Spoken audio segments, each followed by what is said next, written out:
of the temptations for Christians in U.S. politics today is to become what the historian John Fea has called court evangelicals. People who are close enough to the levers of power that they get a little bit intoxicated by the possibility of winning the culture war. And so they're willing to sacrifice Christian ideals for the sake of winning. The other option today is the so-called Benedict Option. I have a lot of sympathy with the Benedict Option because it is this pairing of a realization of the formative power of culture. That it recognizes that the rhythms and rituals and practices of a culture aren't just something that we do, they're doing something to us. And that in many ways in late modernity, in the midst of consumerism and nationalism and egoism, they are deforming the people of God.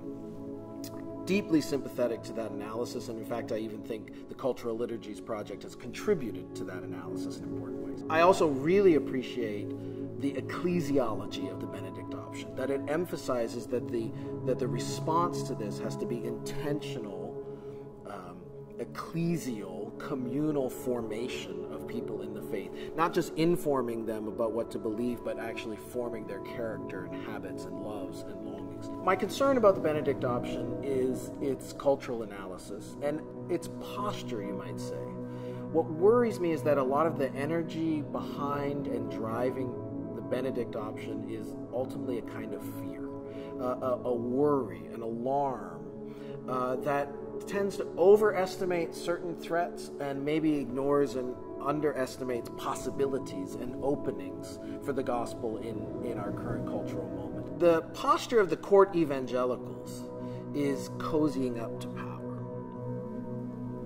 I guess I worry that the posture of the Benedict Option is one of a certain defensiveness, back on our heels, even sort of retreating back to our huddles to protect ourselves, and thereby losing the energy of mission that sends us out into the world.